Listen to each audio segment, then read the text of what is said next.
communities needed to have training. They needed to have capacity building, and that's information sharing, that's training. So what For Rivers did, or what technical services did to create For Rivers, we were able to get funding through SPI, Strategic Partnership Initiative.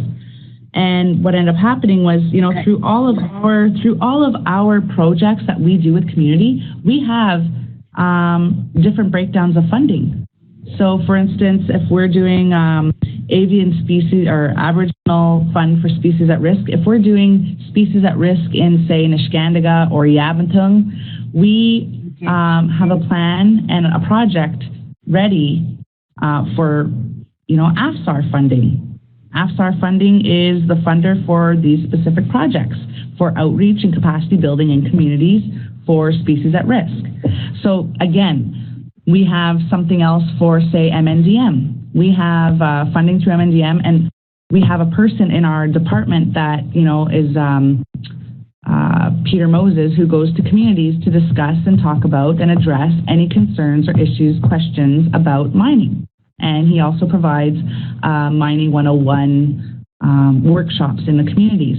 We have funding for that specific piece of our For Rivers department. Do you understand? Okay.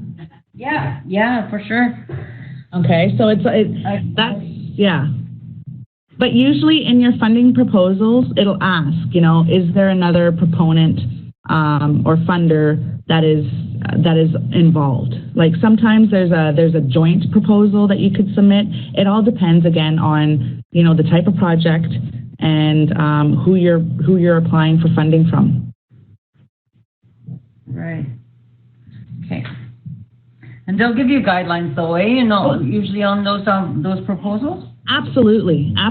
But again, those guidelines may look really scary and really overwhelming, but it's just a matter of how you can be creative to address your community's needs in with those guidelines. Okay. This is where choose your words correctly.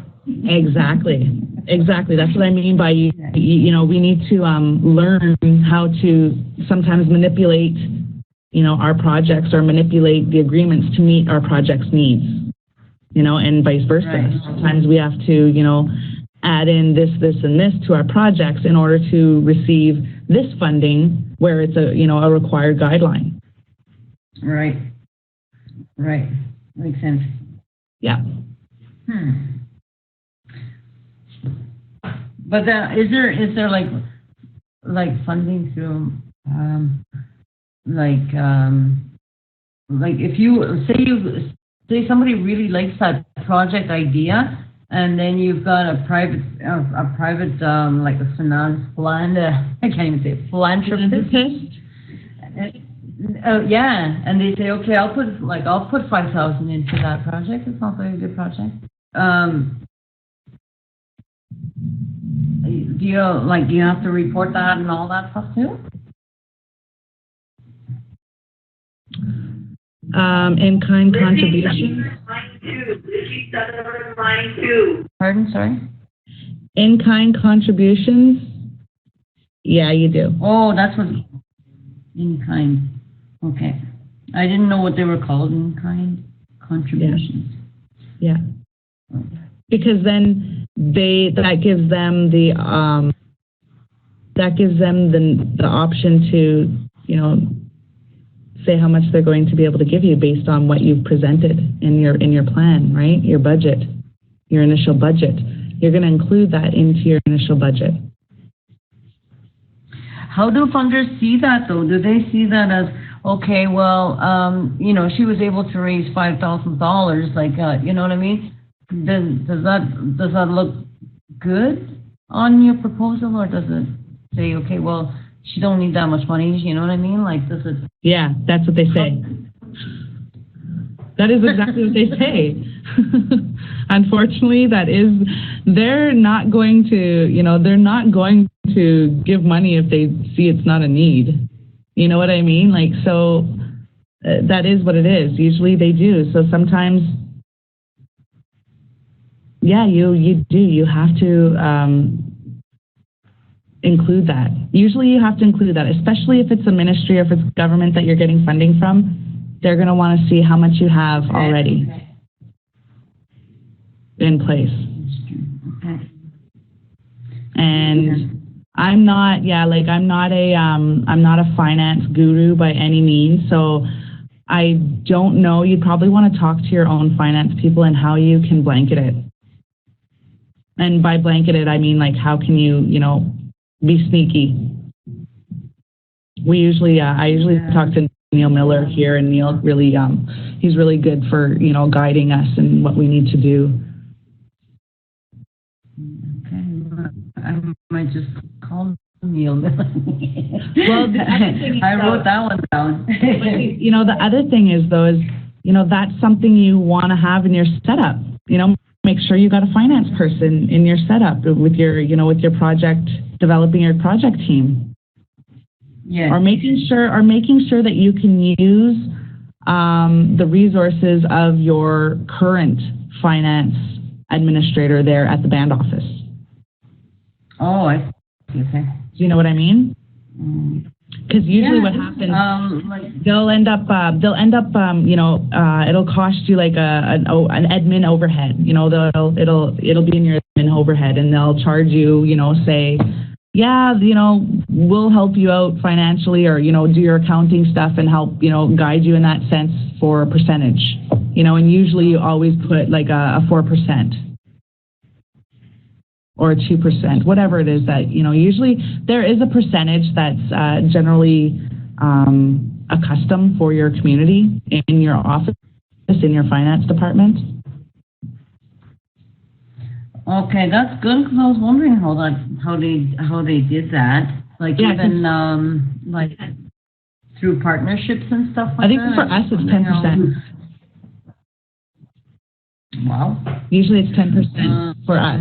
So if we're using Neil Miller and his finance department upstairs, it's 10% automatically. That comes, or is a charge for our budget. We always include it. Oh, cool. I'm getting a finance 101 here too. That's pretty good.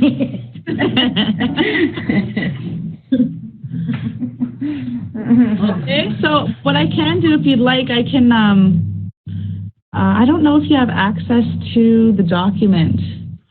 I could probably forward you the document if you'd like. If you want me this presentation, this PowerPoint, I can forward it. I would appreciate it, because I'm stuck on the close. That's where we are? Okay. Is that where we're? Is that the? Yeah. That's it. Okay, I've got it then. But if you do, I can go over it with my supervisor, Bertha, and let her know. No, she's not here. Awesome. But I can go over it. This is what we talked about, and how she can use it, or we could use it. For sure.